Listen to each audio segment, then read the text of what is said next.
Growing up with two sisters, I'd commonly find myself engaging in activities that others might consider to be feminine or unnatural for little boys. I can remember going out in the neighborhood and playing with the other kids, and we would build houses in the ground in chalk and stay away from the mud, because I never liked getting dirty. And growing up, as I matured, I thought these differences in my personality would restrict me from being able to engage in normal society, and that I would be considered an outcast. So to compensate, I would poise myself in a way where people would see me as the masculine figure that they had expected of me. I had to wear my cap backwards, puff my chest out, and things along those lines. But as I grew up, I learned that this understanding of what it meant to be a man in society was outdated, and the terms that were used to describe masculinity were too constrictive and didn't allow for the basic human traits to be shared among men and women. My name is Garrett Borgman, and I started research in this field a couple of years ago as a passion project. They say your college years are a time where you find yourself. And for me, what that looked like was starting to have conversations about masculinity and what it meant to be a man in our society. So my sophomore year, I was in a group with a couple of other guys from residential life here at Hope College, and in this group, we were discussing our experiences of what it was like to be a man in our current society. And I started to come to this conclusion, and somewhat of a consensus among this group of guys, that the terms that were used to describe our experiences and what was expected of us was constrictive and overall detrimental to our health. I believe that the societal expectation of masculinity is too constrictive and doesn't allow for the basic human traits to be shared among men and women.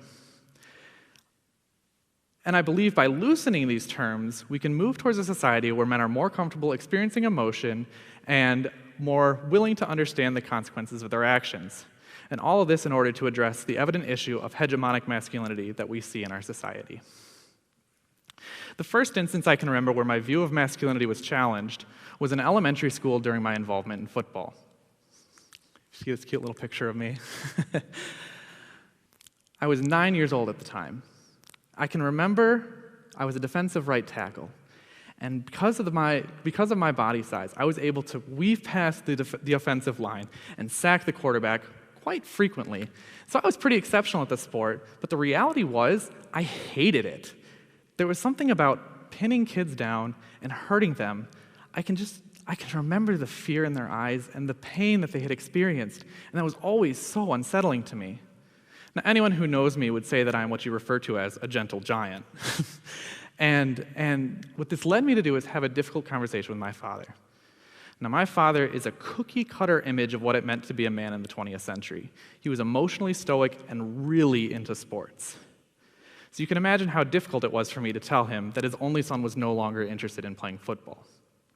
What this leads me to tell you is even at the young age of 9, I was aware of the societal expectations surrounding me that someone with my body type would be physically aggressive and excel in contact sports. Now, before I continue, I want to discuss some of the research that has gone into how Americans view masculinity.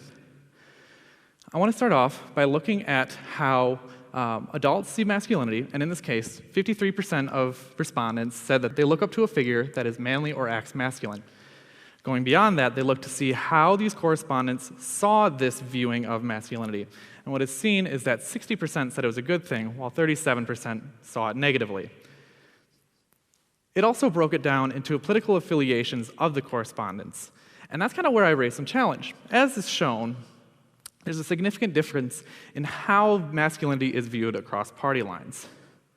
The reality is that these terms used to describe masculinity transverse across party lines, and the issues surrounding men in our society are not dependent on whether you're Democrat or Republican.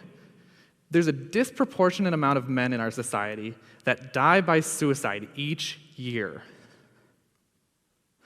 While some people may chalk this up to say that men use more lethal methods, it ignores the fact that there's such a societal expectation that if you present any sort of emotion, then you're considered to be weak.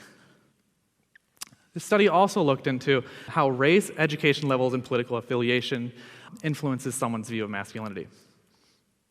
So from this study, one thing that I would like to point out is how 94% of black men said that they were very or somewhat masculine. So that leads me to believe there's got to be some sort of social pressures that surround men particularly black men, and how that influences their view of masculinity.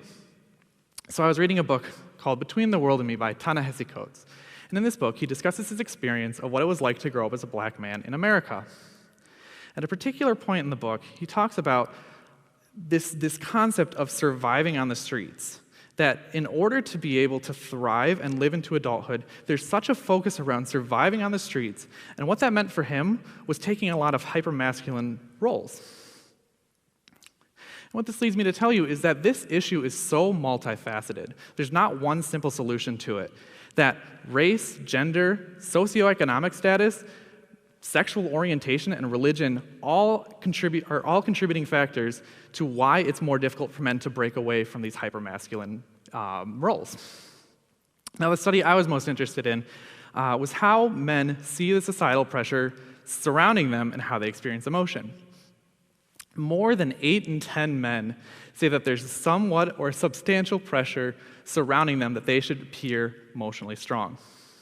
Another study done in 2015 by Garrett Borgman found that when men were faced with stressors, they are more likely to seclude themselves or keep these experiences to themselves than present what they're actually feeling. And this was found also in men in intimate relationships. I wish I had more time to convey the issues of hegemonic masculinity, dissect every warning sign, and walk you all through how to have a difficult conversation. Now, there's many TED Talks and books surrounding how to have difficult conversations, so I'm going to forgo that for now. I'm going to more pertain to how to address or how to recognize these warning signs and some potential solutions on how we can address this. Now, I first want to take a moment and address that term hegemonic masculinity. As I was constructing this presentation, a lot of people were asking me, like, Garrett, what is hegemonic masculinity? I have never heard this term before. I had to look it up. What does hegemonic masculinity mean? Hegemonic masculinity is the social pattern in which stereotypical male roles are idealized. Now, this can help to explain why men tend to dominate in executive positions because their experiences are idealized as being strong and having good communication skills. But that doesn't mean that women can't also have these. Before I can address these behaviors, it's important to realize the warning signs. Now, there's a lot of warning signs that you'll see in the news, such as general aggression and sexual violence, that are the unfortunate reality of these behaviors, but there's also a lot of subtle signs that may lead to toxic masculinity. Now, this includes lack of emotional vulnerability, being deterred from any feminine trait or interest, the ideology that men cannot be emotional or shameful, and a superimposed view that women are the primary caretaker of children. Masculinity and sensitivity do not need to be mutually exclusive terms. Sensitivity and empathy should be gender-inclusive terms among the likes of honesty, discipline, and rationality. Now, I'm not up here to tell you that masculinity is a bad thing. I very much enjoy throwing darts and drinking beer. I was jamming out to AC/DC before I came up on stage. But it's important to know when these behaviors become toxic, and then that's why we need to address them. The best example I can think of is self-defense. While there may be some chivalry in defending others, when the assumption is made that women are incapable of protecting themselves or that women need men to protect them, it creates the shift in which masculinity becomes toxic by assuming that women are incapable. Now, the reality is that both sexes are capable of being both defenders and nurturers. And as I stated earlier, unfortunately, there is no solution to toxic masculinity. If there was, I'd love to believe that I wouldn't be standing here right now. But the reality is that these behaviors are ingrained in the individual due to circumstantial upbringing in which otherwise unacceptable behaviors are excused. And by excusing these behaviors, it is allowed for the socialization of adolescent children to deem these behaviors acceptable, which allows for them to propagate into unhealthy and unnatural lifestyles. I'm going to repeat that just because it's so fundamentally important into understanding why these behaviors persist in our society. Circumstantial upbringing in which otherwise unacceptable behaviors are excused. Excusing these behaviors socializes adolescent boys into allowing these behaviors to be acceptable, propagating them into unhealthy and unnatural lifestyles. Now, to curb this would be a change in how adolescent boys are nurtured. I'm sure you've all heard the phrase, boys will be boys. Now, what that does is it teaches our children that these otherwise unacceptable behaviors are okay. And that leads to the next step where it socializes that these behaviors are okay, propagating them into these hegemonic masculine behaviors. Now, unfortunately, this method takes time, and if no individual intervention occurs, then the socialization of boys never changes. A more immediate solution is to normalize men experiencing emotion. 8 in 10 men, more than 8 in 10 men see that there is some sort of social expectation that they have to be emotionally strong and that experiencing emotion makes them weak. What this leads is that men are not going to express what they're feeling, and then we see this evident issue of this disproportionate number of men that are dying by suicide each year. But by allowing men to experience emotion, we can take that back. We can save lives. Now, providing community outreach programs is a step in the right direction because it provides men with the ability to express these tensions in a healthy manner and provides them with that resource whether or not they realize it. And finally, discussing masculinity and gender roles, dissecting what they mean and challenging why we have them, helps us to better understand what they mean and challenge, like, do we still need them? Why do we still have these? And that's the reason I stand before you, to challenge the notion that these gender roles cannot be changed, that what we expected of men in the 20th century is not the same of what they need in the 21st century.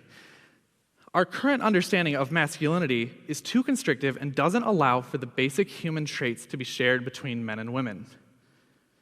There's so much more to this topic than what I've been able to share. My hope today is that I've been able to initiate or continue a conversation of masculinity, thus that one day we can take solutions from all of these different avenues of masculinity and how to address toxic masculinity. And we can bring them together and hold men accountable for their actions. A lot of people always say, in the event of rape or sexual violence, that protect your daughters. But that's victim blaming. We need to educate our sons. We need to hold the people that perpetrate these incidents accountable for their actions. Because by allowing for those behaviors to be excused, what is that teaching further generations?